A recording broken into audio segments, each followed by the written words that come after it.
We are live. Please go ahead. Okay, thank you so much, and good morning, ladies and gentlemen. It's wonderful to have you here. Welcome on behalf of AssetCham, and welcome to yet another session where we have been discussing various aspects of healthcare in the country. It's a very, very important issue for us at AssetCham, and time and again we've been inviting experts to dwell upon various aspects of this subject, and access to medicines is something we've been wanting to do for a long time. Issues such as last mile delivery, issues such as easy access, they are on everybody's mind. These are burning issues, and therefore very happy to host this session today. We have Mr. Vivek Kamath with us, Managing Director and General Manager, Specialty Care Established Pharmaceuticals, Abbott India. Thank you so much, Vivek, for taking time out to agree to moderate this session. Um, the industry veterans who are present today to moderate, like Vivek will, and others who will participate as panelists, will be able to give a very equidistant view to this issue, because you've seen all aspects of this area. So, welcome to you, very warm welcome from ASSOCHAM, and thank you for your time. We are looking forward to listening to you. Ultimately, the idea of this session is that we should be able to come out with some pointers which will help the beneficiaries, and which will give us a platform to develop this debate further, should we need to take it to the policymakers and to other stakeholders. So without spending any more time, let me welcome you once again and thank you for being here, and I'll hand over to Vivek to take this forward. Vivek, over to you. Thanks, Meenakshi. Thank you so much. Wish you all a very good morning. A warm welcome on behalf of ASSOCHAM to all the eminent panelists, as well as all the participants who have joined for today's much sought after session. Maybe I'll begin by wishing you all great health. I hope you, your families, relatives, friends, neighbors are all safe, and stay safe during these testing times. First and foremost, it's my privilege to introduce each one of the esteemed panelists who have taken time out and joined us today.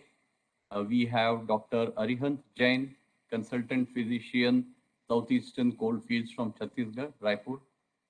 Dr. Prashant S. Kelkar, deputy CMO, consulting pediatrician and quality head, JNPT Hospital, Navi Mumbai. We have Dr. Manoj Kumar Behera, Executive Director, Medical Services, Coal India Limited. And in case if sir has not joined in yet, he will be joining in a minute. Ms. Nilima Dwivedi, Executive Director, Public Policy, Corporate Communications and Market Access, Merck Sharp and Dome MSD in India. Dr. Mausumi Mondal, Senior Manager, Business Development, Drugs for Neglected Diseases Initiative, DNDI. And last but not the least, Mr. Annaswamy Vaidish, CEO, North Star Asia LLP, former MD and VP, GSK Pharmaceuticals, South Asia. So a big warm welcome to each one of the esteemed panelists, and we all eagerly look forward to hearing from them on this extremely relevant and important topic of access of medicines in India. Today, the core topic is improving access to medicines in India, but there is also a very sharp focus of Medicare benefits to beneficiaries, and that is what most of the esteemed panelists would be focusing on. I think you'll all agree that in this country of 1.3 billion people with diverse healthcare infrastructure, facilities, access to medicines across the patient continuum is a very critical topic. It's a very, very important topic. And I think whether it is somebody from the government, healthcare providers, industry, or any of the patient groups, or as a citizen of this country, this is a very, very important and a critical topic. Today, we all have the pandemic on top of our mind. And like most industries, the pandemic has actually affected healthcare and pharmaceutical industries with disruptions in manufacturing, logistics, supply chain, and sometimes resulting in a shortage of critical medicines. However, this has also brought to the fore a new energy, both in terms of the industry efforts as well as the government and the regulatory efforts to prioritize and transform the healthcare infrastructure and system with improvements, investment, and greater manpower focus. Stakeholders across the healthcare ecosystem are continuously working towards building strong, self-reliant, and robust environment to face any such future challenges. And you have seen great strides happen both from the government, the regulatory authorities, and the industry during these times. Going forward, however, we need a more comprehensive infrastructure and regulatory framework that supports innovation and aligns our practices with international standards. We also believe that healthcare will continue to be an integral part of the government's policies. And clearly, we believe a greater budget allocation with a focus on affordable medicines, increasing diagnosis, access to treatment, and most importantly, boosting local manufacturing of APIs, key starting materials, and medical equipment is going to be a priority. We also need greater technology transfer, supply chain integration, and a local versus global collaboration in these topics. Last but not the least, non-communicable diseases, which are emerging as a high cause of mortality, will continue to get increased priority going forward. Not that infectious diseases or maternal, neonatal, and nutritional health don't remain a priority. They continue to remain a priority, but NCDs will gain greater focus and priority. We also have seen excellent initiatives from the government and the regulatory authority. We have had Ayushman Bharat. We have had the PM JAY launched. We had at some point of time the Rashtriya Swasthya Bima Yojana, which is only expanding. The whole PMJAY effort is expanding, and every year we see new introductions, better benefit and portable services also being launched.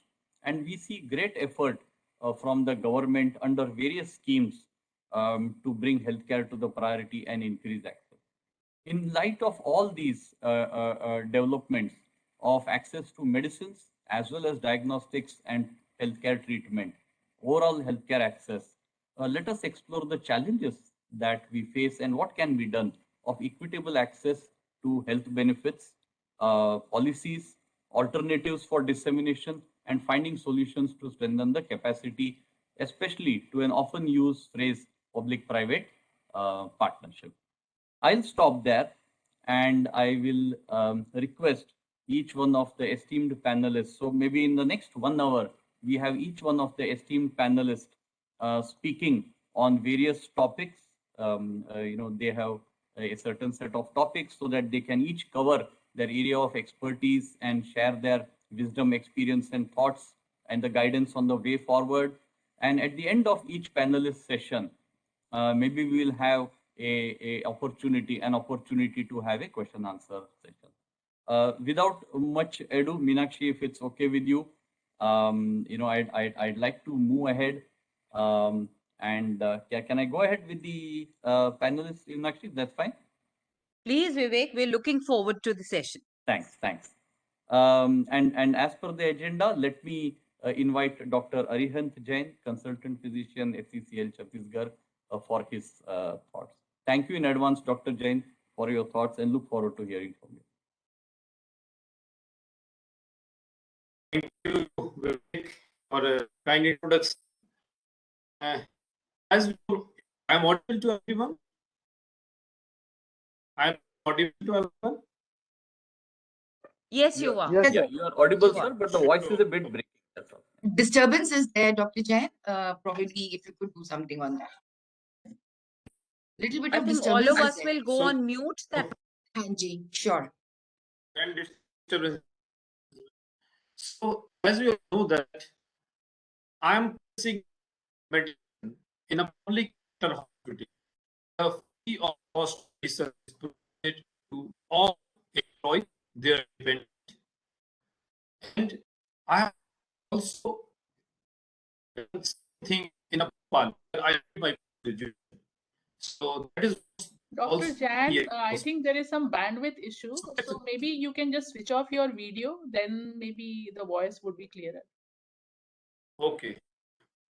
So health is a basic human right, and access to medicine is a basic tool to your health. And pharmaceutical company play a substantial role in increasing the access to medicine in order to guarantee the health. In current scenario of COVID, we have already seen this crisis regarding the oxygen supply, where this was amply available in eastern part of India. There was a shortage in western part of India. So this really, or this gives India far from access the oxygen and water drugs. In realistic scenario, we not put any accountability on any state mechanism or pharmaceutical, then this possibility cannot be achieved. Don't think it will come easily. Don't think it will be everyone money, everyone nation. So it will come by a strong legal act and dominant regularization. In my view, 4 or 5 I want to say to achieve this accessibility of medicine, fix the role of pharmaceutical, implementing the digital platform, transparent license, online verification of licensing. Because nowadays, when I used to check license for procurement of medicine, I found so many dissimilarities. If 30 states are giving license 30 forms, there is no clarity. Fake or original, we cannot ensure it. So transparent licensing, online verification, setting highest standard for manufacturing, like US FDA has set for their country. Promoting research, avoiding innovation, recognition of scientific work, and evidence-based science. I want to highlight a two key factor. Rather P, one patent, second price. Although interrelated, try to understand the scenario. SGA has been launched for diabetes. Each company has rupee tablet. Patent, whatever the reason, I'm not going into it. Price has been just 8 rupees. So this patent, we have to do something of this. I'm not saying the should not have been, but this each which needs with only in a price up to the patent. Second is, if there is a gap in the market price and rate rate, we public hospitals to a single PR market by a same company in my cost supply same sense one. What to this is something which is not something which is late. They giving open we this for price. So see when if this medicine is not cured, then any is price increase complement. So this I have in my is Yeah. but in last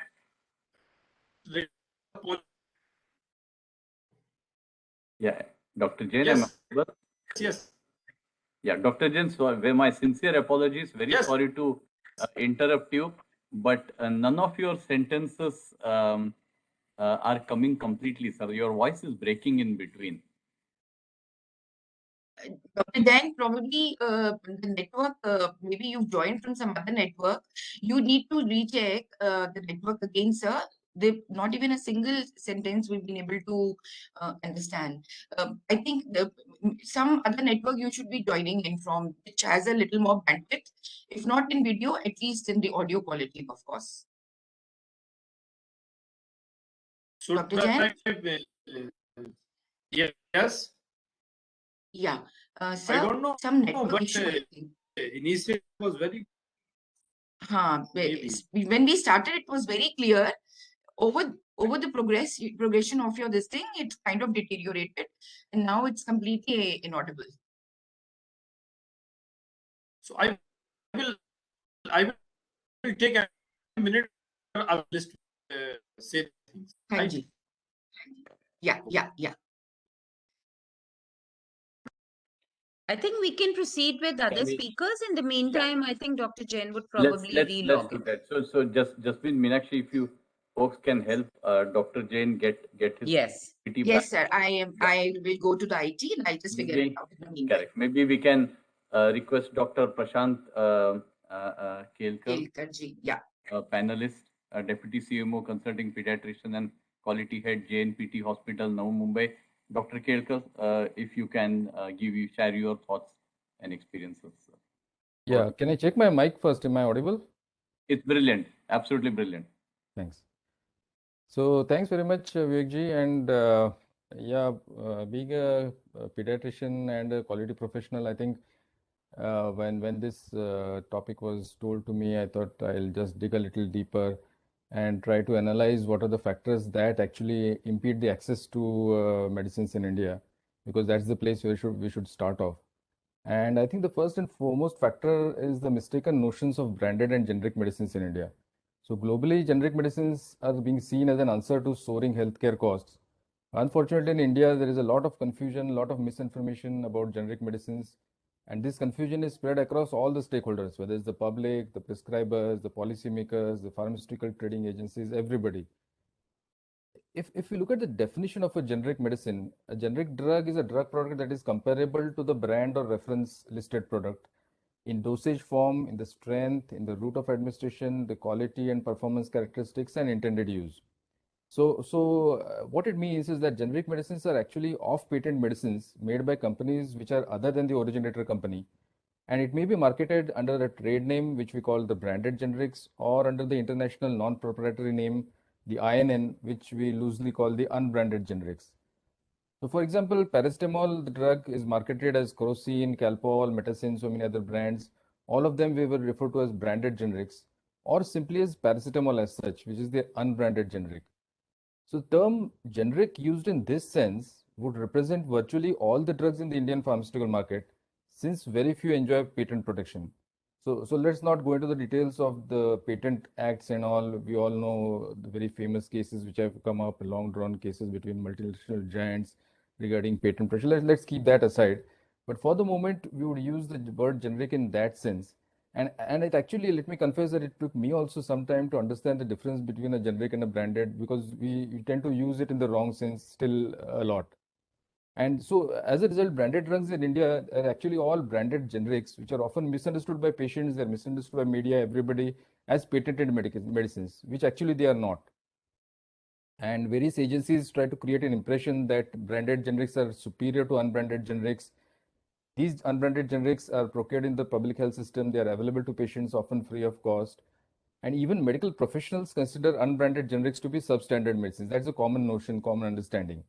So there is a need, I feel, for creating awareness regarding the usefulness of these generic medicines, what is a generic medicine, and the need for setting up large numbers of labs to make sure that there is a quality assurance of all the medicines that are there, whether they are branded, generics, or generic branded. So that brings me to the second factor, which I thought affects access to medicines, and that is regarding overpricing of medicines. Now, price regulation has been a key element of India's pharmaceutical policy since 1970. However, gradually over a period of time, there has been a progressive dismantling of the system of price regulation, and this has led to a steady rise in the prices of medicines. So as a result, if you look at the DPCO 2013, it has just over 650 drugs under price control as of now. And most of the drugs required to treat diseases of public health importance, they are either underrepresented in this list or not represented at all. And this list also does not include many vaccines, oral radiation salts, drugs for cancer, coronary artery disease, and it also includes very few drugs for respiratory diseases, hypertension, and diabetes. Now, the other problem, the other factor I thought was that there are lots of unnecessary medications which are available in the market versus the essential medications that need to be there. And the Indian pharmaceutical market, as all of you know, is full of ineffective, unnecessary medicines. Since these medicines outnumber those which are cost effective, they directly impact the availability of and the access to essential medicines. And I feel that all the fixed drug combinations which lack a pharmacological rationale, or they contain ineffective or hazardous combinations, or they are somehow illegally approved by state drug controllers, they need to be removed from the market summarily. The other problem that we face is the lack of effective leadership at various levels. And this is important because this influences the healthcare system and the access to medicines. So there is a need to improve provisioning in public health facilities, improving the organization of their governance, resources use, organization and management of services, and so on. There have been some positive steps, and a few examples of these would be the fair price medicines model, which is followed in West Bengal to keep the prices down of medicines and make them more accessible. And of course, the Pradhan Mantri Bharatiya Jan Aushadhi Yojana, where we have the Jan Aushadhi stores, which are selling medicines at a much cheaper rate, which makes that more affordable and accessible to the people. But we need more steps in this direction. And then there are issues related to procurement, management of supply chain, and governance of drug procurement system, which Vivek ji also briefly referred to. And these are very crucial in ensuring availability of medicines and need a lot of streamlining. A few steps or maybe some examples have come in from here and there. For example, in Tamil Nadu, we have these free medicines which are procured in the generic name by the Tamil Nadu Medical Services Corporation, the TNMSC, directly from the manufacturing company, and then they are supplied to the public through an IT-enabled supply chain management system, which is using the PPP model also. So this has actually improved a lot of access to medicines in the state. And then finally, there are various reasons which are related to availability of services, acceptability of care, and the perceived quality of healthcare and medications, especially in the public hospitals, which affects health-seeking behavior of patients, all of which hinder the utilization of medicines. Even when the medicines are actually available, they are not utilized to that extent. I feel that we know that India is popularly known as the pharmacy of the global south, but it's really ironic that almost 50 to 60% of our population does not have regular access to essential medicines. And though India is the leading producer of vaccines, it is also paradoxical to note that this is the country with one of the highest child death rates. And I feel that unless we are able to tackle the factors which I mentioned before this, which impede the access to medications, we just cannot expect to achieve this sustainable development goal. So I feel we need to look at these factors and find out solutions to these. Well, the other part of what I wanted to share with you is in the context of my being a part of the member of the medical cell of the PMJY program. And so I looked at this program quite closely, and of course, this prestigious Pradhan Mantri Jan Arogya Yojana, which is popularly known as the Ayushman Bharat scheme, everybody calls it the Ayushman Bharat scheme. It is already doing wonders to save the huge out-of-pocket expenditure for many deprived families. A large part of this expenditure, which was there on medications, is being now cut down. And this is also supported by various state health insurance schemes. So every state has its own state health insurance scheme as well. Yet there are a lot of challenges which all of these schemes face, not only the PMJY program, but all the other schemes also. And these need to be addressed on priority. Because since a large part of the medical expenditure is on medications, unless this scheme is really able to reach out to the poor, the cost of medicines will continue to push many to poverty. So we need to look at what are the challenges that these insurance schemes face, because ultimately they affect the access to medications. One of the challenges is challenge of maximizing the beneficiary awareness and enrollment. So what happens with these schemes is that there's a lot of formalities, a lot of documentations required.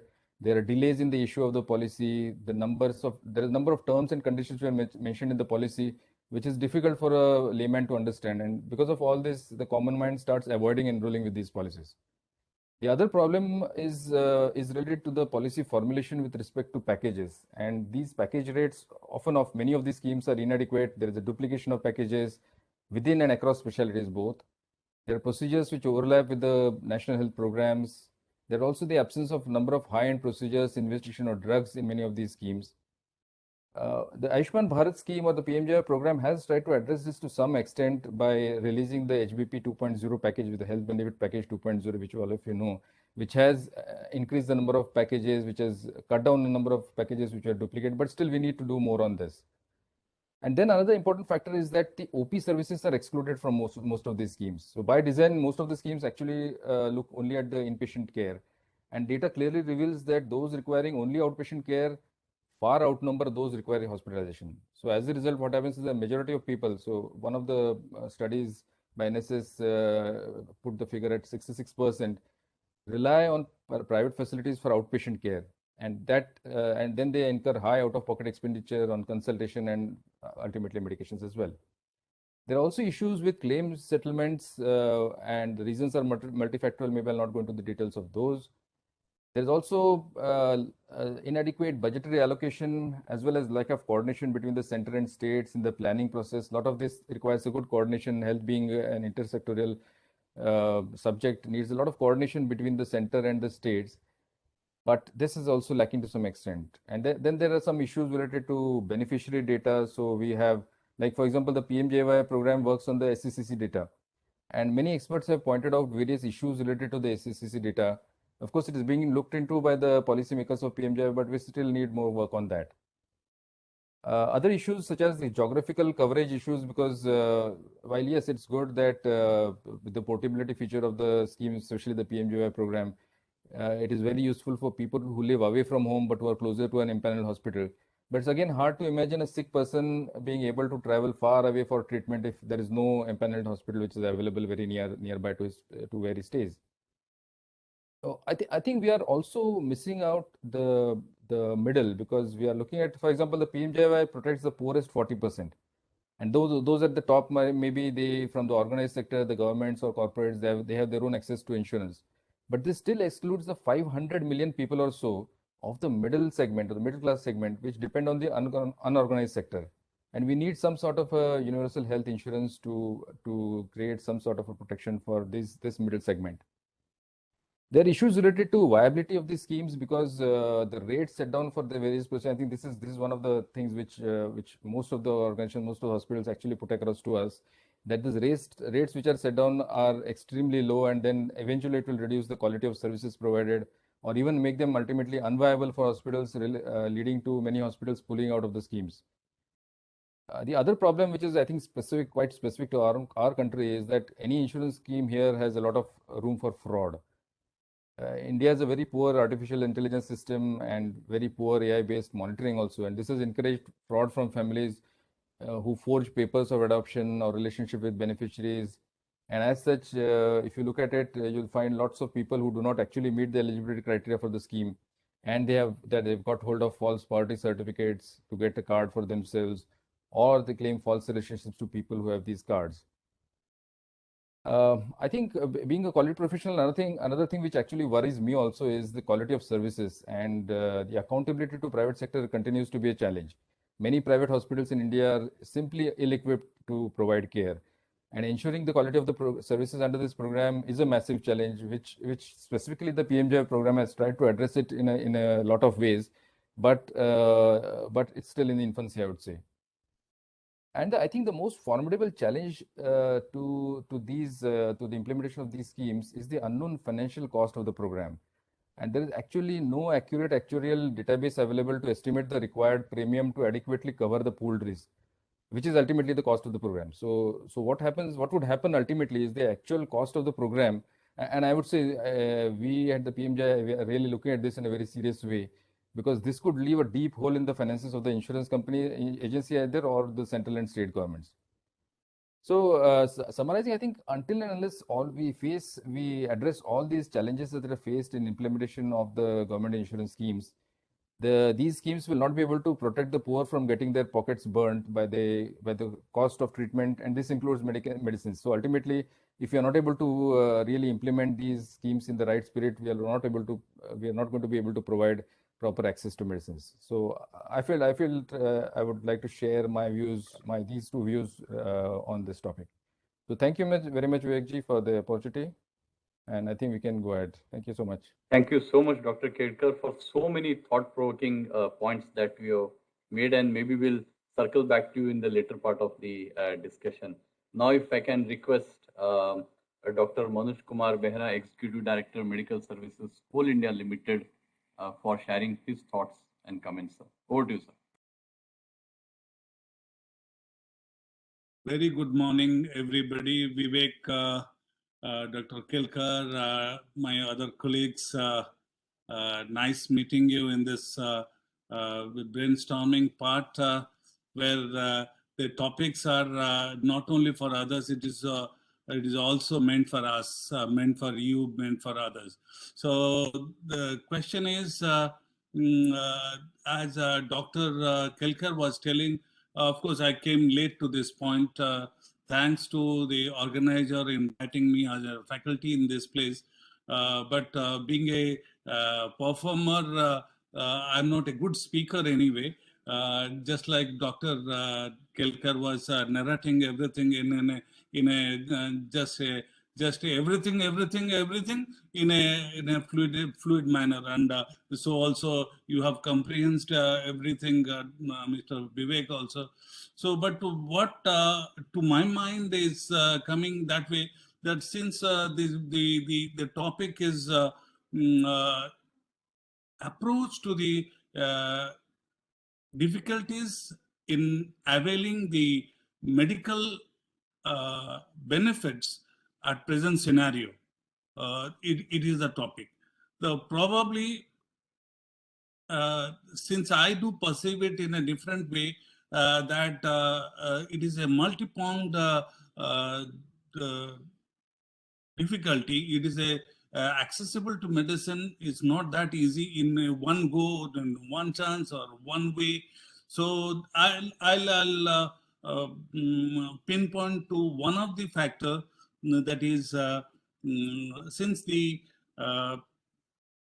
health is the chapter of the state, the state is taking care of the health of the beneficiaries. So, health is taking individually in that accord. I'll think the formulation of a policy that how to make the drugs available to the common man, as he has already, Dr. Kelkar was telling, out of the pocket expenditure to curb. So that is what the state or the nation in large is thinking about. So keeping that in idea, I was thinking that the challenge would be to make the cheapest most thing available, kind of the drugs should be available in that way. So today, when he was narrating, I was listening to that, the generic and branded drugs, like the thing, see the confusion, and or say rather, it is a misconcept about the efficacies of the generic or generic medicines. It has to be made clear to all the stakeholders across, so that the first hurdle will be coming out. That is one of the policies that we have to make, and the awareness should reach to everybody that generic medicines are equally good, or it is the good part of the health sector that you are not trusting upon. That we have to make it to the general public. So that out of that, once the generic medicines are now, we are able to generate or to have a marketing of those things, then only we'll start making a, a, uh, a base on which the general population will be depending upon. And beyond that, as he has already told about all these things like insurance and others, that comes to my mind for a people, those who are very much, those who are affordable people. But while I'm thinking about a group of section, but he has also mentioned about 40% of the people who are poor are not able to reach up to the OPDs also. OPD is being taken, it is segregated at the moment, is that the OPD is also not able to supply the generic medicines in that percentage of people. So, meaning to say, if generic medicines are available by the state, by the organizations to their people in the minimum affordable price, there only the discussion of today will be a beneficial one. So coming to that point, that if a policy can be made to procure those medicines, I mean, it is just like telling that the so-called so hunted for, that is generic medicine, which is a throwaway price, but people think that way. It should be available to everybody at any point of time with all the dispensaries of medical system of the state or the organizations where we are dealing about. So coming to that into account, when I was just looking into the different organizations in different states, this policy of procuring the drugs are different. The methodology of getting those things in are different. But the motto of that, which I have gone through, that MP drug, Madhya Pradesh drug policy, there I have seen they have come up with a good idea of the IT-enabled drug delivery system and the procurement system. That is very good. At present, I have seen that way. And so also in, as he commented, I have gone through that also in Tamil Nadu also, the system has come up with a IT-enabled one, that which makes the service channel is very fluent. The procurement channel is very fluent. The transparency of procurement process, the vendor selection process, the manufacturing of those drugs process, and how it has to be stored, how it has to be delivered to the last part of the delivery chain. That also, the expiry medicines, and more on that the kind of medicines which we need really, in spite of as Dr. Kelkar was telling that way, that there are many other medicines which are mostly not required, and the most required medicines are not available in the last part of the dispensary. So that's why the essence of the discussion of today is the common man, which is not getting a metronidazole, or say, as for the example that paracetamol he was telling, in the last few months, we have seen in many part of country, the paracetamol, the particular word, people, everybody know, and everybody ask about where is the paracetamol available in your dispensary, and most of them, you can't say no to that. It was also not available. So that is why the question is, if the availability of these essential medicines, what you call the essential medicine, up to that, you can say the mostly recommended medicines in that particular area or geographical area where the kind of prevalence are there. So if those medicines are available, probably the essence of our discussion will point to the reaching to the the common man will be the best most. And if you go on adding to your point that the drug policies are gradually is amended for year by year on the method to method, and why I'm not here to comment someone's loopholes where what is there or what is not there, but meaning to say that if we point out a good methodology which can be adaptable to every other one, let us take it out. And one of them is MP, which I have seen that if the IT-enabled one, starting from the procurement to delivery system, is one of the good one. That is why I feel like the drug policy of the individual state has to be come up to a transparent manner, so that the best most can be available. And lastly, one of the part which I am thinking at present, the digital dispensary was my the coming up ideas which people are taking regarding the health benefit to reach out to match. That I'm also quite skeptical that is that possible in that way, that the essence of medical science, that auscultation, palpation, you can say Dr. Jain is also there. He must be very sure about that. We have been taught in that way that inspection, it is too difficult to understand by inspection itself. And it is very much difficult to appreciate the auscultation also. Even there are many which years are taken for a appreciation in palpation. So while doing a digital method, I was a bit apprehensive how we can go through in assistance about the diagnosis of the disease.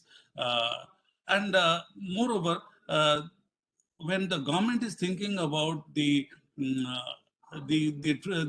common man should have access to digital technology in health also, like others, I think just to be different, we cannot make a mistake.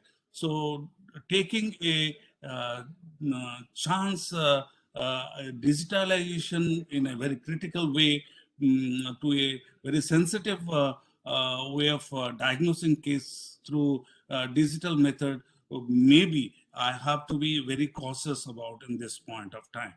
So Vivek, I'm taking much of time, but my points are just like Dr. Kelkar, and I'm quite eager to listen Dr. Jain also.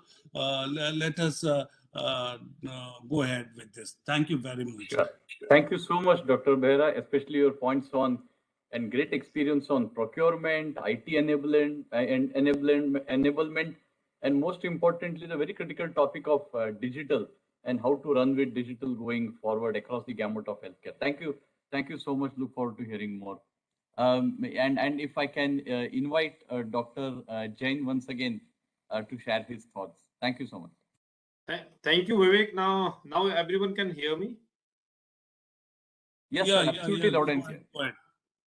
Okay. So good morning, everyone.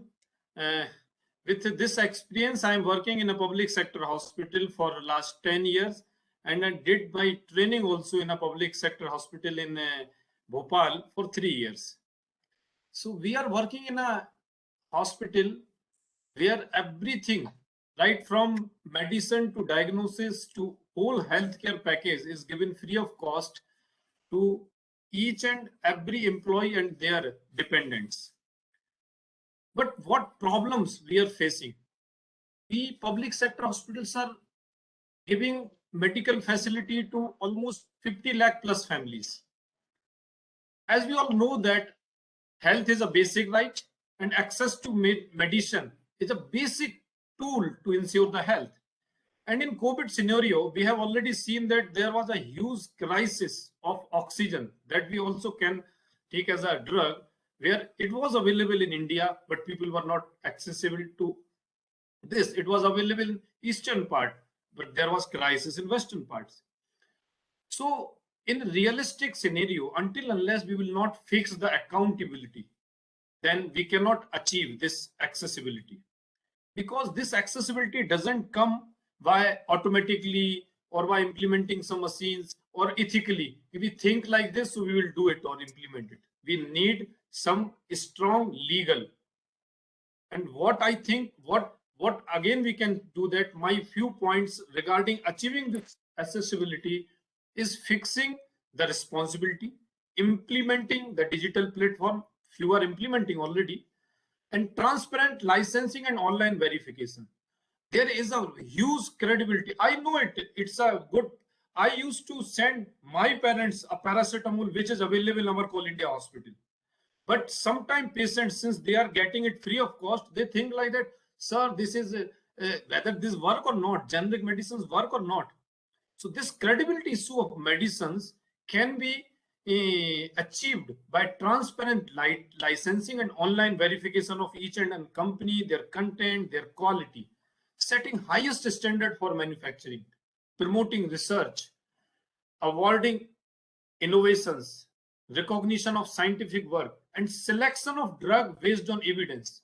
What Dr. Kelkar and Dr. Behra has rightly said, lot of medicine, even I know that there is no drug for dengue, but if you go in market, there are 20 drugs available for curing it. So these are the issues which really needs. Two important point I want to make is regarding patent and price. I'm not going in detail of patent. I know there is a huge cost in discovering a drug, but there are issues in accessibility. I'm basically a diabetologist, so I used to prescribe SGLT2 for just example, SGLT2, which were SGLT2 inhibitors, which are a new diabetic drug. Previously, it was cost around 30-35 rupees per tablet. Now, after patent is off due to some reasons, it is price bring down to 6-7 rupees. Same medicines, same content, same quality, same company or same brand. So there something should be done with patent issues. How they will fund it, there is a separate topic. Regarding price, if I'm write a simple Montelukast levocetirizine combination from reputed top 50 companies, we will see in a brand market. I'm not right now talking about generic market versus brand market. Someone is selling same drug at 6 rupees and someone is selling same drug with 26 rupees. Both are top 50 companies. Both are branded. So there is certain, despite having DPCO and so many other legalization, there are issues with this. So we have to address price, procurement, and patent, these 3 P's. And in last, what policy can do, developing, I have 3 ideas or 3 point of suggestions, that developing policy and strengthening pharmaceutical system to improve the medicine access, strengthening national regulatory system for quality assurance and for regulation. And there is rationalization in selection of drugs that should be evidence based. Regarding policy, I would again emphasis on should be a price control, financing of patents, procurement and supply management, and evidence based selection. So if we follow these things, definitely. In last, I just want to add this, sometimes we procure medicine through rate contract, and same company used to supply medicine at much cheaper. Sometimes it is 80% cheaper than whatever is in market. So whether these medicines, suppose we are not doing rate contract, so whether these medicines can be accessed by same set of pupils through some other network, if their company or their insurer company or their service provider company is not able to make some sort of rate contract, whether these supplier are able to serve, because these are not hidden charges. They are giving these medicines in an open market in a much reduced price. So these are the factors we can definitely increase the access. Thank you, Vivek and ASSOCHAM, for inviting me, for my sharing my views. Thank you, everyone. Thank you so much, Dr. Jain, for so passionately and candidly sharing your thoughts. I've noted down the 4 P's of price, procurement, patent, and policy, and under which there are so many other subtopics so beautifully that you alluded and articulated. Thank you so much, and really nice to have you.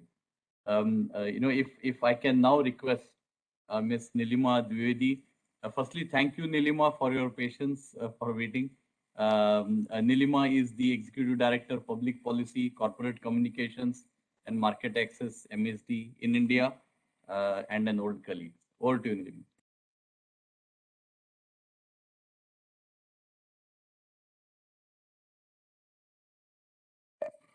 Nilima?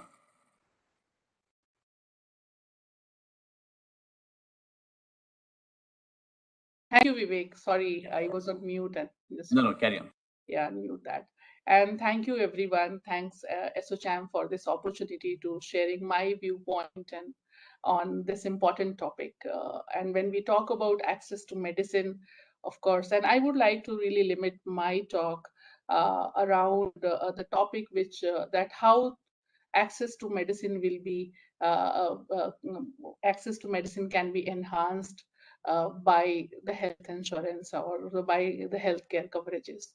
And my previous speakers really they have given a great insight, and of course they have been working so closely on the ground, so of course they have the first-hand experience.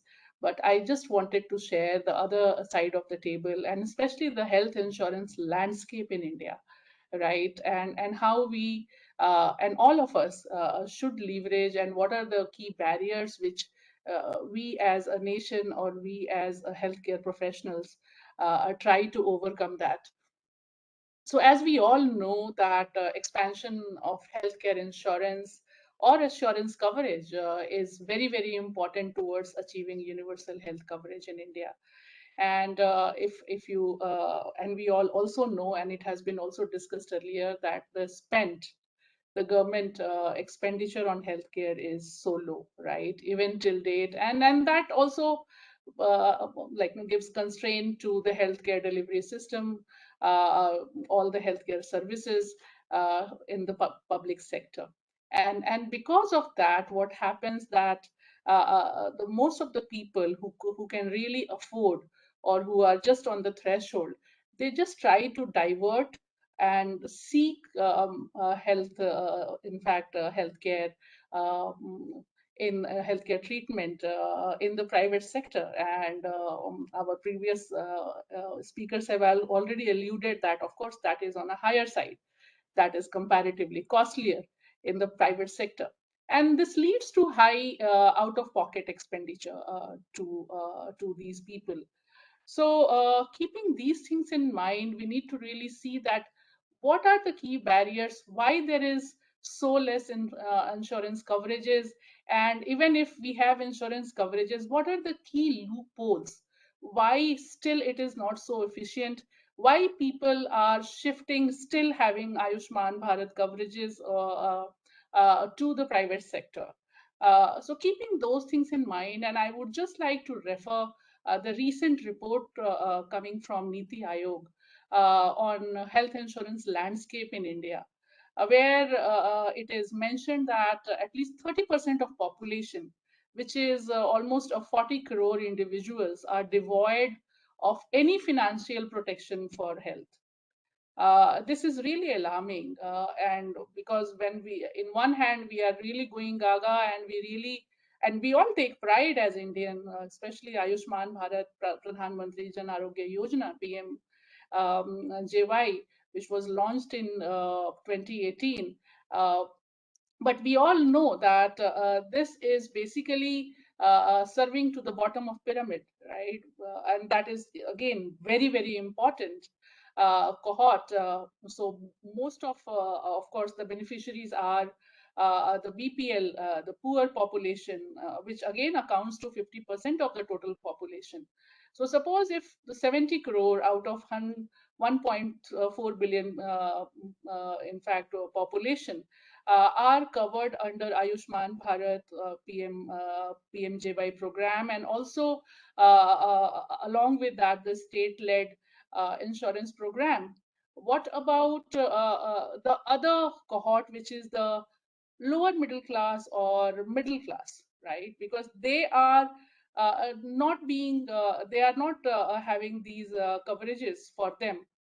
So if you really see the divide, if you really see the gap, the top creamy layer, you can say, or the top 20% of the population, which is roughly, you can say, 25 crore out of that 1.4 billion population, which is covered either by the social health insurance such as ESIS, CGHS, or people like us uh, who are working in private organizations or can afford because they are into organized sector and can afford a private voluntary health insurance, right? So they are able to afford, and that percentage is only 20%. Which is either ESIC or ESIS or CGHS, or on their own they are going and taking health insurance voluntarily. But so if you see that 50% under Ayushman Bharat and other subsidiary state level schemes, which is 5 lakhs per family. Then we have another 20%, which is basically the creamy layer or the state owned programs.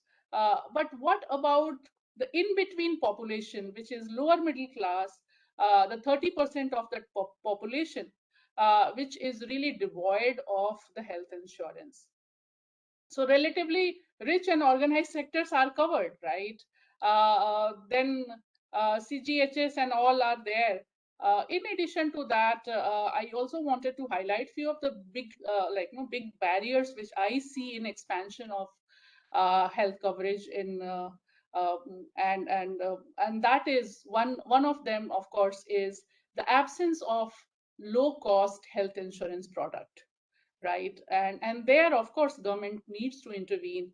Government needs to see that if not through Ayushman Bharat, then how government really intervenes and really regulate so that the private voluntary health insurance is not only enjoyed by the richest of the rich or the person who can afford, but even the middle class family can also afford that, because a large chunk of population remains uncovered despite the ability to pay nominal premium. So it's not that they are not ready to pay.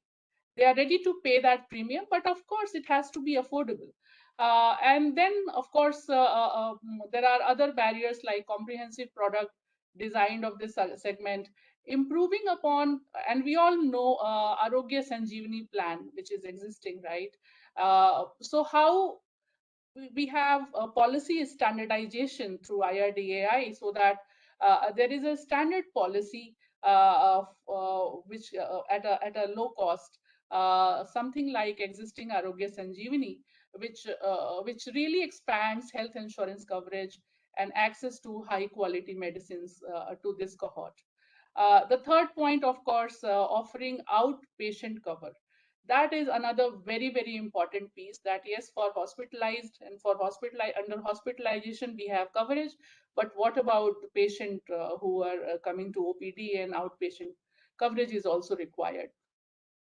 So most of the health insurance scheme and products in Indian markets are not designed for low middle income group.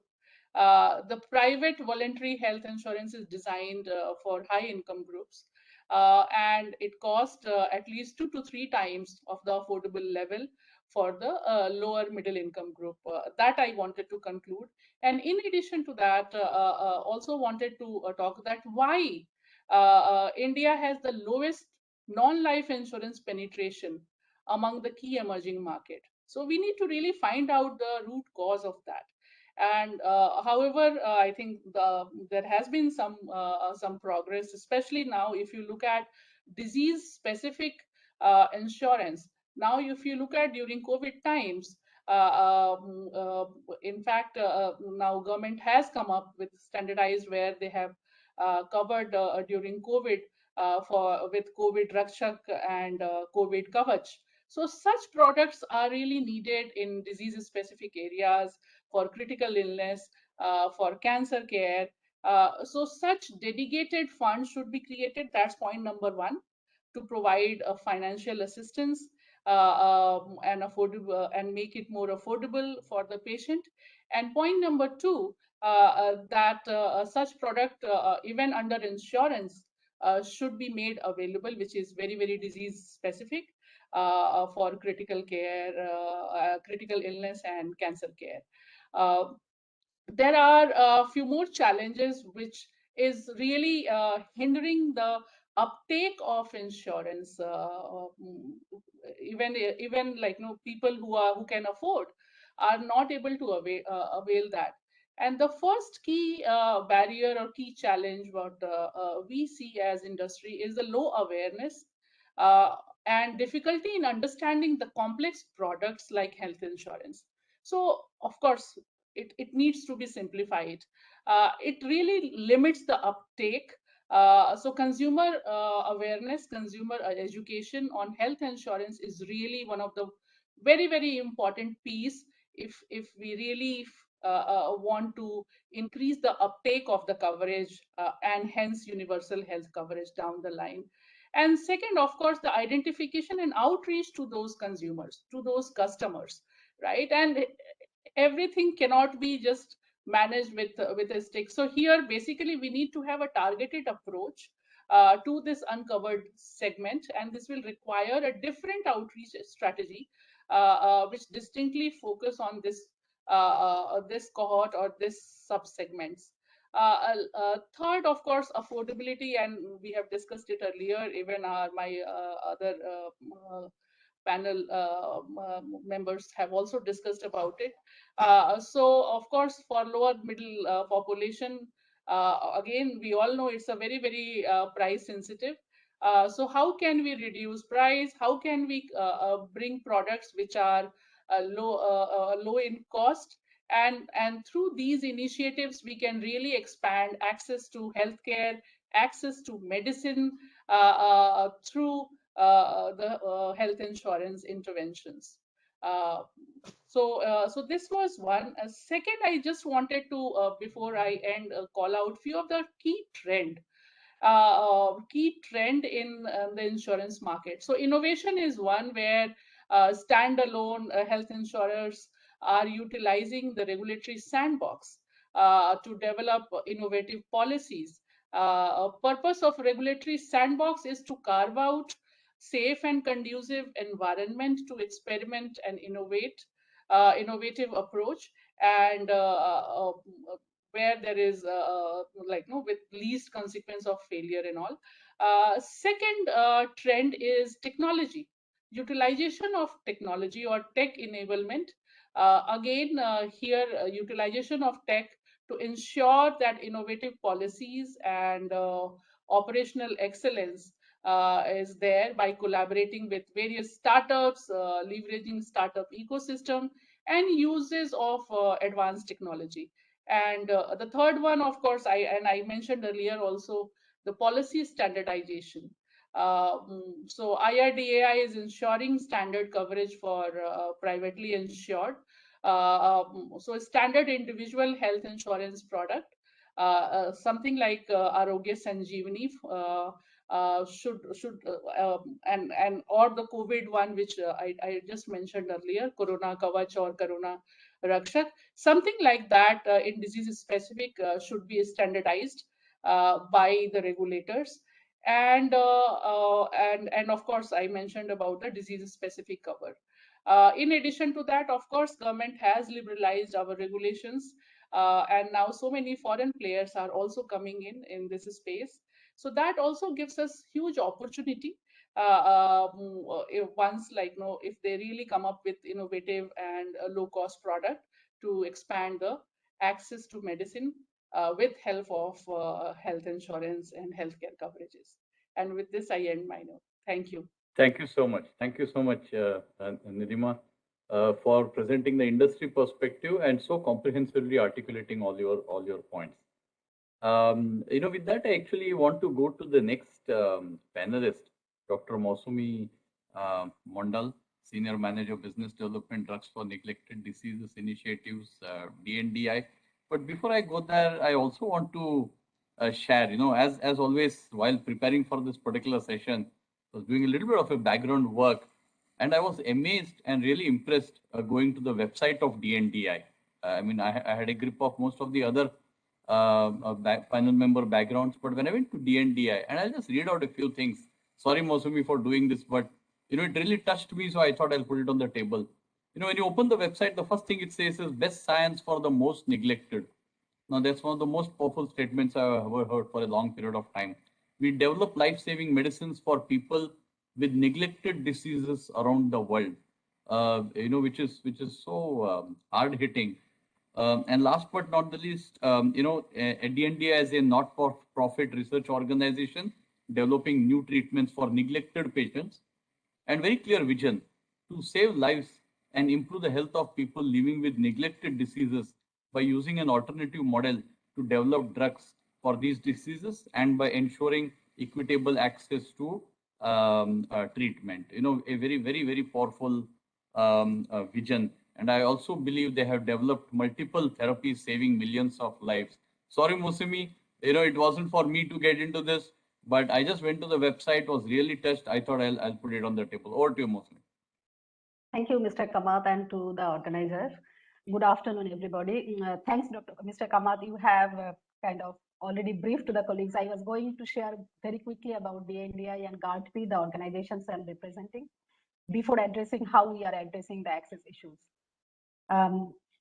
As we have already heard that we are not-for-profit global R&D organization, I just want to share the genesis of it. In fact, the access concern has brought it out as by Dr. Bernard Pickle, our executive director, and his colleagues in 1999, Journal of American Medical Association article, Access to Essential Drugs in Poor Countries, a Lost Battle. So that time, Bernard, as MSA physician, had first-hand experience and frustration of not having effective and affordable medicines to treat patients suffering from neglected diseases in the field. So that year, MSF, which is also known as Doctors Without Borders, committed part of the Nobel Peace Prize they received in 1999 for Drugs for Neglected Diseases Working Group. And DNDi was founded in 2003 along with 6 partners, public and private, including Indian Council of Medical Research. Our focus is in neglected diseases. We are working on 5 entities among 20 listed in WHO entity list, and also towards neglected population, including pediatric population. In 2016, DNDi, along with World Health Organization, launched Global Antibiotic Research and Development Partnership, GARDP, with focus for developing new treatments for drug-resistant infections that pose the greatest threat to health. How do we work? Both DNDi and GARDP are virtual drug research organizations. So we work with partners at every step of drug development, starting from discovery through translation, clinical development, and implementation.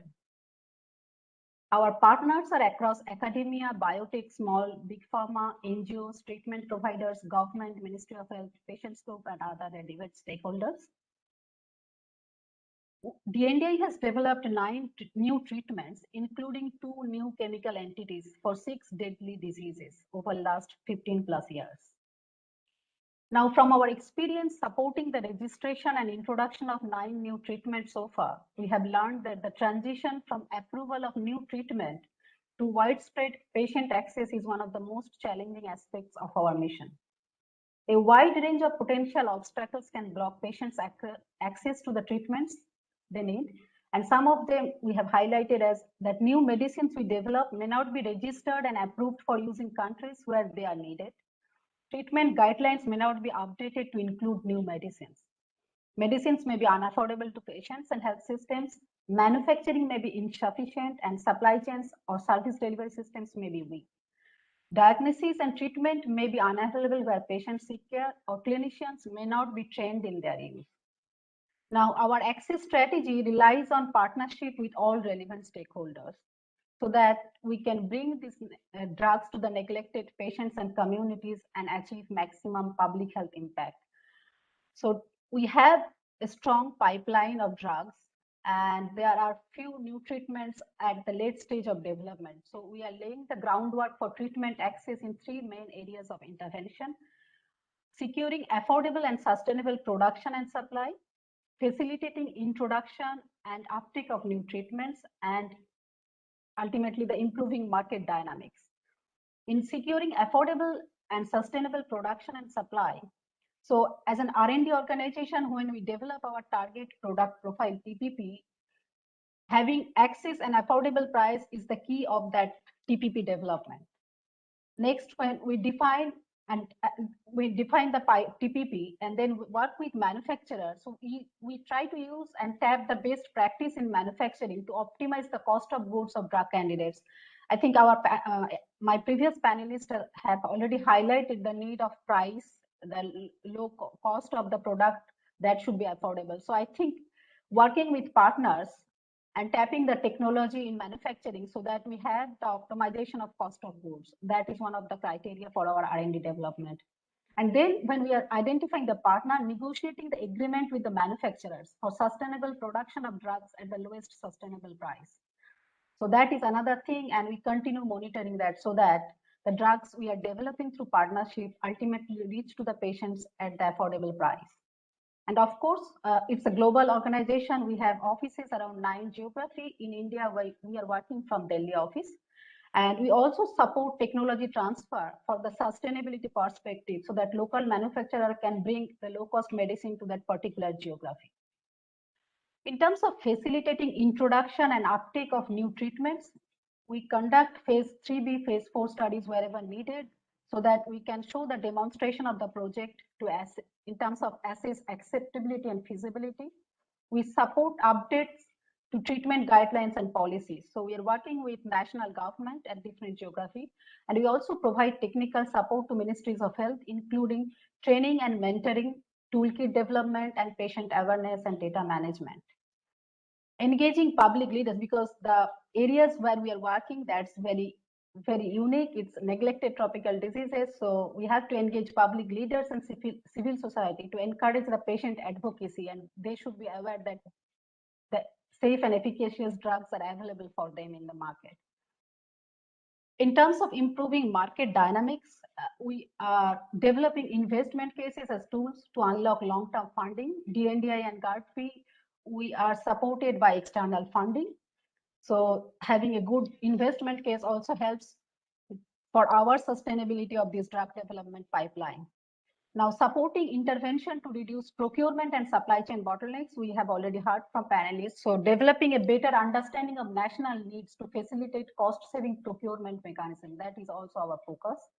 Supporting equitable reimbursement models that promote win-win scenarios, ensuring long-term sustainability supply and appropriate use of treatments, particularly for antibiotics. I think that is another thing we have started working on right now. As I mentioned, in India, DNDi is working with National Kala-Azar Elimination Program by building capacity to diagnose these Kala-Azar visceral leishmaniasis and post-Kala-Azar dermal leishmaniasis. Over the last few years, we have been working with health system at district hospitals in Bihar and Jharkhand by establishing parasitological diagnosis for VL case relapses and setting up diagnosis for PKDL, different microscopic studies that has been standardized, and health staff has been trained for the same.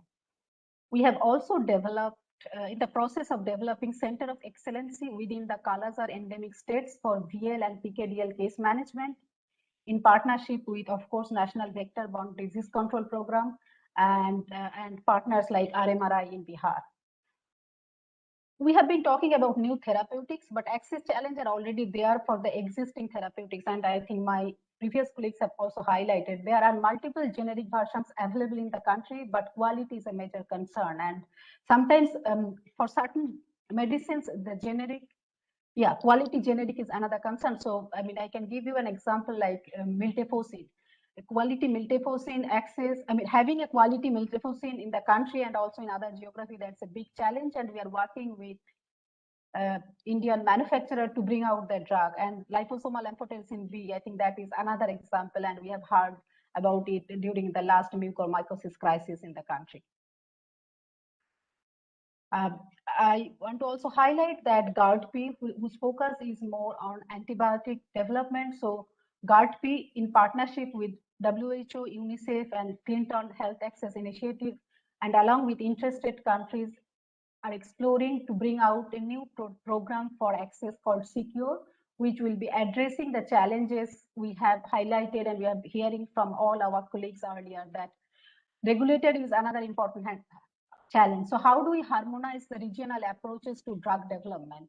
So having WHO's collaborative procedure to enable a parallel regulation process and utilize it for bringing out new drugs in the country, that is something the Secure program is looking at. Having antibiotic pooled procurement platform, that is also an important criteria that would address this supply chain issue. New approach to accelerate the generation of evidence of drugs. So having clinical trial in the country and having the, colleagues have mentioned about that rationalization and having the evidence-based drug selection. I think that is another thing, particularly for the antibiotics when we are talking about this resistance. I think that is another important area we have been looking at as an organization along with partners.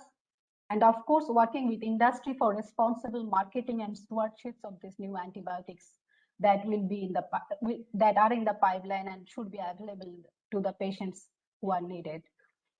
I think these are the few things I would like to highlight, and I think I would like to stop here with the following optimism that D&A and GARDP as an organizations, we look forward working with all relevant stakeholders so that. Thank you so much. Yeah, we Thank can. you so much, Dr. Mondal. Thank you. Two really refreshing things. First, hearing a perspective from a not-for-profit new drug researcher, was a really refreshing thing. Second, hearing your views across the continuum, right from research to access to patients and the entire drug delivery. Thank you so much for your thoughts. Now, last but not the least, I'd like to invite an industry icon, Mr. Annaswamy Vaidheesh, currently CEO Northstar Asia LLP and former Managing Director and Vice President, GlaxoSmithKline Pharmaceuticals, South Asia. Look forward to hearing from you, sir, and thanks for your patience. Oh, thanks, Vivek, and thanks to all the panelists. I think it's a wonderful sharing of brilliant insights. It's always good to hear perspective which you're not aware of it. So thanks very much, and thanks to ASSOCHAM for putting this up. So, as you know, Vivek, that we talk about this in our industry. This is an endless topic, right? So what I will do is that I'm trying to take only 2 points. First is the whole pandemic and what it has done to healthcare to start with, what impact it has had. And second is that we use this term called financial access,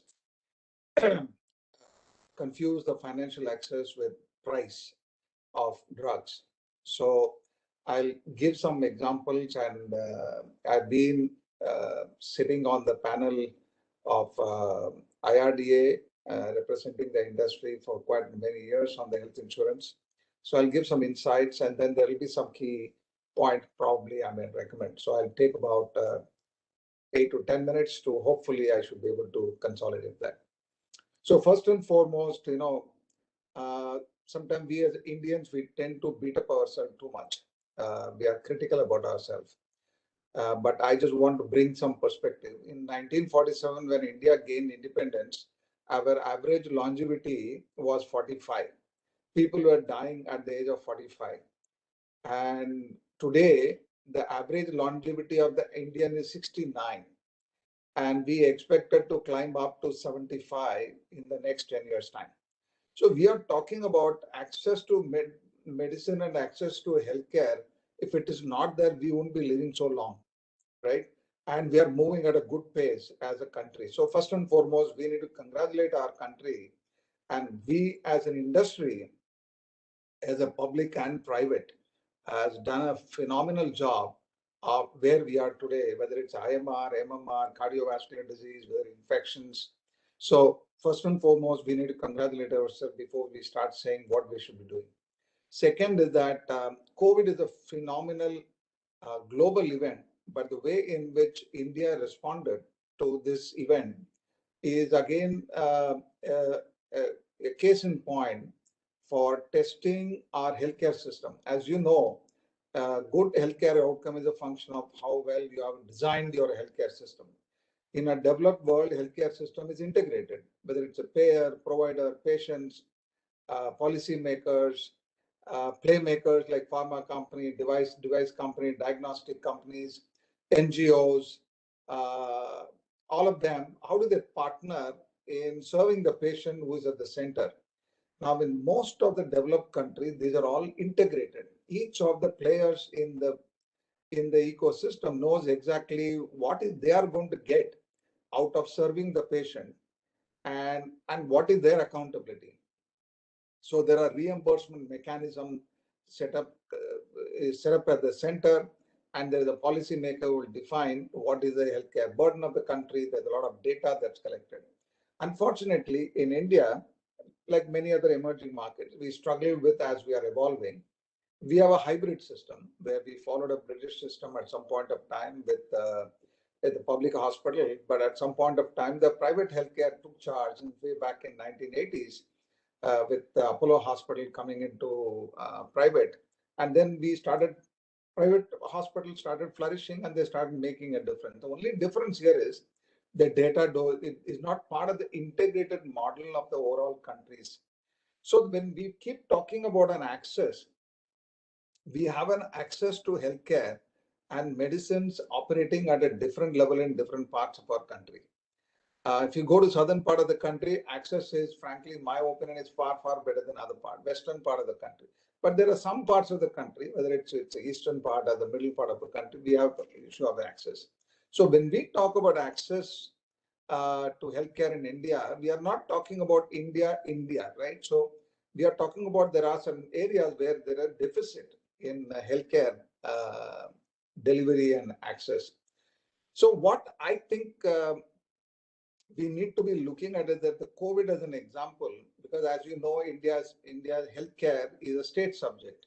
It's not a central subject. So each state finds its own policies to make that happen, which complicates the way in which the country is managing the healthcare system, because you cannot deliver healthcare from the central. But the COVID did a great job in terms of creating the attention of the entire country working on one enemy, which is COVID.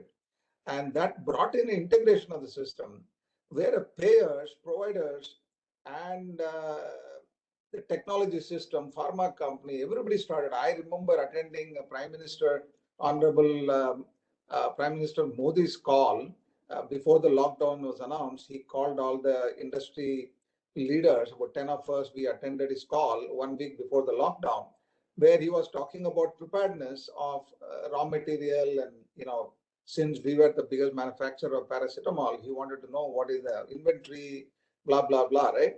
So I was so amazed to see the way in which as a country, and of course led by the Prime Minister, we integrated the whole country into defining how do we deliver healthcare. And as somebody who talked about pricing, all got settled down. What should be the standard of care? Now, there were some abuses that happened. There are some frauds happened. Examples of remdesivir and blah, blah, blah, right? But at the end of the day, if you really look at it today, 18 months down the road, I think there's a big lesson to learn. If you really want to deliver a good quality of care, we need to integrate our systems. Integrate all the six P's, payer, provider, policymaker, playmaker, all have to get integrated, and then each one need to know what is in it for them in terms of delivering services, rather than everybody is fighting at the cross purpose. I used to sit with the insurance companies and also with the providers trying to solve the cashless system. There's a big fight between each one of them, both of them thinking that each one is a fraud, right? So the question here is that people are operating at a cross purpose. So unless otherwise we get aligned to one particular purpose is to serve the patient, and by serving the patient in holding hands with each other, whether it's a pharma company, whether it's a provider, whether it's a physician, all of us, rather than saying I'm better than someone else, payers are saying that, you guys are bleeding us, we cannot underwrite the risk, right? We are going to reject the claims. And provider is saying that, you guys are not making the payment on time. There's a lot of stuff that happen. Physicians are saying I'm being managed by providers, that I'm not able to deliver the right kind of care. Now, if all these are happening because we are not integrated, we are operating individually. So this is a call, immediate call for the government to take a look at the lessons from COVID. I think we did a fantastic job of getting vaccines at a record pace. Now we are vaccinating large number of people, right? And we got medicines in place, right? I know that there are some incidences that happen, which happened in most of the world. We managed it better. But there is huge lessons to learn from COVID experiences of how can we replicate the same model. Technology. We have got a COVID app. Can you believe it? No other country has an app that tells you you're vaccinated. Why can't that same kind of technology, back-end operations, can't be used for almost all diseases in management? So I'm just going to give some statistics of the ambition of Ayushman Bharat. I hope I happen to be in one of the 1 year back data. Though the penetration is low, the number of policies issued a year back was 13 million. Average amount of claim was 25,000 rupees. 450 million lives were covered and 110 million claims have been done. 40% cashless, 47% reimbursement, 13% via both cashless and reimbursement. We are talking about the volume of work that we are talking about. There is the standardized treatment guideline, STG, as part of that STG development, where standardized protocol that is being given for 1,350 treatment or a surgical procedures, for which package rate has been fixed. Though obviously the providers don't agree, there's a fight that's going on, but fact of the matter, the amount has been done. And we have the National Health Resource Repository, NHRL. There's a huge amount of data being collected. Second is that you will be surprised to see 5 lakh is the INR for 100 million families, correct? Now there are already a state-owned schemes that are running concurrently. So we are talking about a significant work that is being done. What is very important is, I think this is what my requirement is. There is a learning from COVID. How did we integrate the same principles if we can apply to Ayushman Bharat? In my opinion, we will be penetration of reaching the people who are deserving, underserved people will get what they're supposed to get. And the second one is that what I call it the missing middle, which people talked about. I think we made a presentation to the ministry also at one point of time about how do we take care of the missing middle by giving premium, very low premium insurance packages, particularly for middle class people. Once they get hit by an episode, they actually go more or less like below poverty. Middle class, a vulnerable population. So very interestingly, today IRDA has announced a simple plain vanilla insurance scheme. Unfortunately, that insurance companies are not promoting that product. But please go and take a look at the product. It's very cheap. You do get 5 lakhs covered, but every family can do that. But unfortunately, it's not profitable. I'm quite sure it may not be profitable for an insurance company. But what is very important for all of us to know is that I think there's a lot of work that's happening in our country in terms of providing just not only pricing of medicines. Pricing of medicine is only a one portion of financing of healthcare. Healthcare has to be financed. Healthcare has to be leveraged, as we call it, the power of $1 billion. Even a $1 per person is, we are talking about $1 billion is available for healthcare. Only 40 to 50 million of the people get sick at any point of time. So you got $1 billion to support a 50 million people. So I think it is the way in which we manage our healthcare system, rather than finding fault of the pharma company or a hospital cheating, somebody is not paying. it's time that we reflect back and stop doing what we have been doing traditionally, going and keep on coming up with the price control in products and thinking that that's the only way to do it. Price control works at a particular point of time, and it also works negatively because many products have gone out of the market. People who've been under price control, many molecules have disappeared from the market. So there are approaches that we need to come up with. We need to come up with a co-pay arrangement. We need to come up with a reimbursement mechanism. It's a financial access challenge rather than any specific products need to be given at a particular price or not. Temporarily, short term, you can look at all those methodology, but it's time that think tank has to pull back and say what we can learn from COVID, where we successfully managed to deliver healthcare, and then learn from countries which are successfully done. I would say I've had a chance to see the Korean model, where they've got an excellent integrated healthcare system, or even a German model is also a great model to look at rather than looking at a US models. So I think there's a time for us to revisit our current existing models, learn from what we have, and move from here to look at financial access in the healthcare in India. Thanks, sir. Thank you so much. Thank you so much.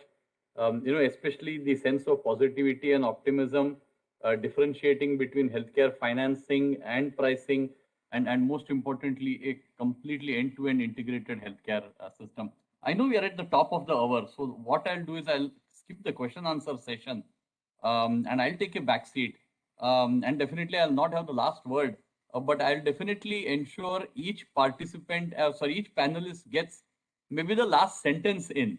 So if I can request all the panelists to maybe close with one sentence or one point each, starting from Dr. Jain. If I can request you, Dr. Jain, for your last point or last sentence on this topic.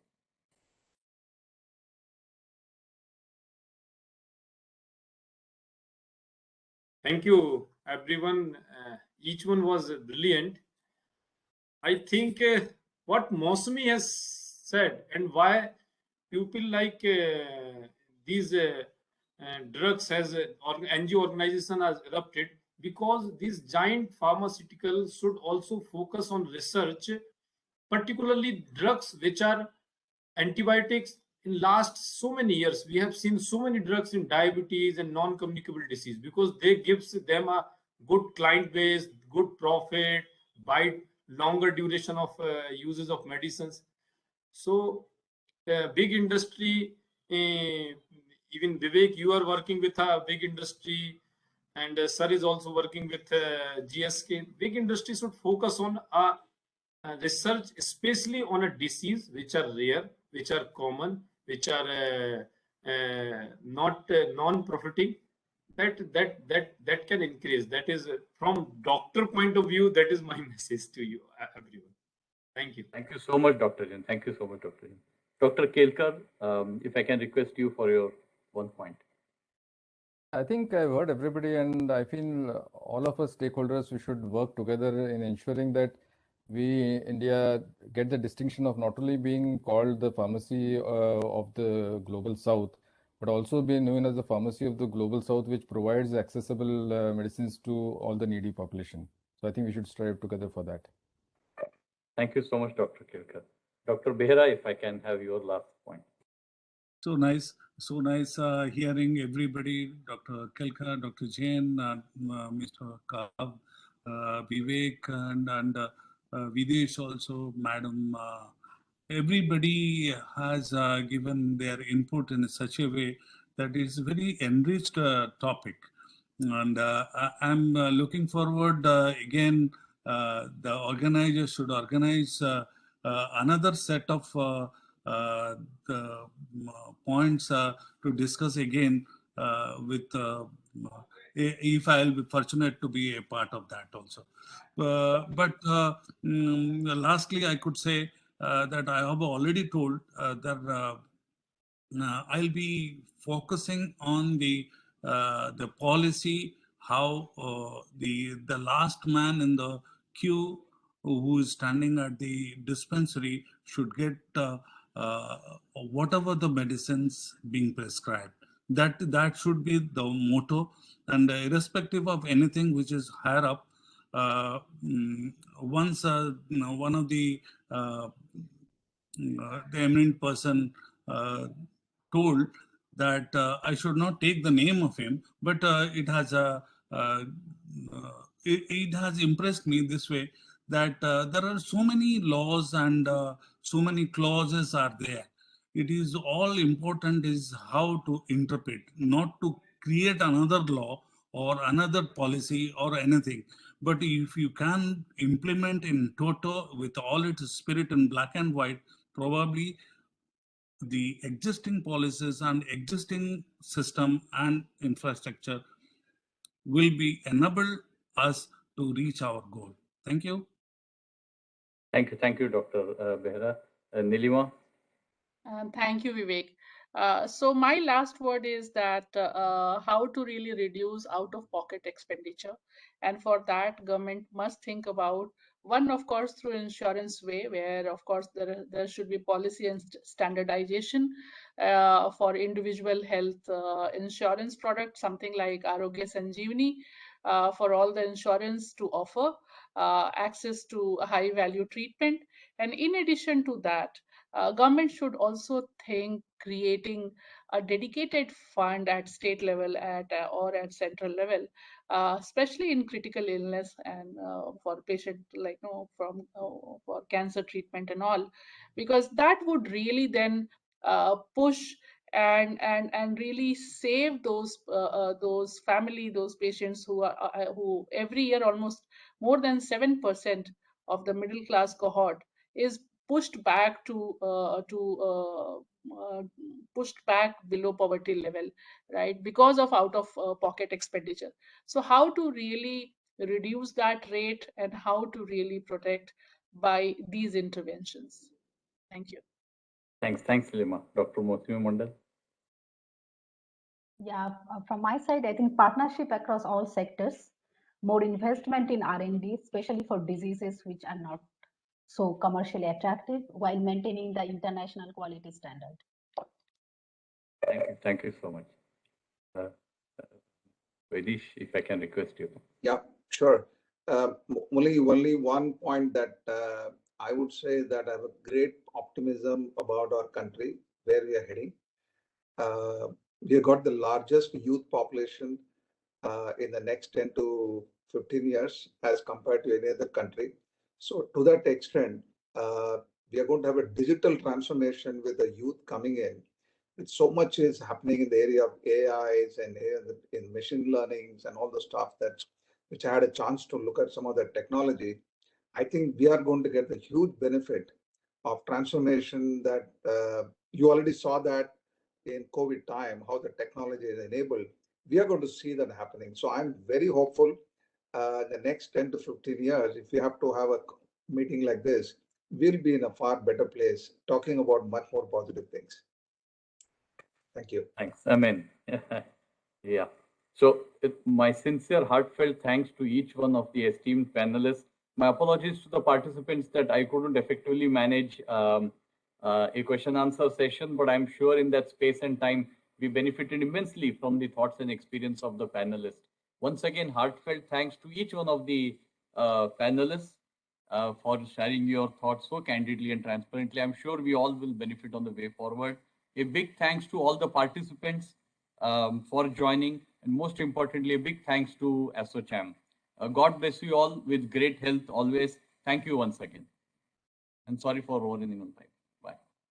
Thank you, sir. Thank you so much. Thanks a lot, sir. Thanks.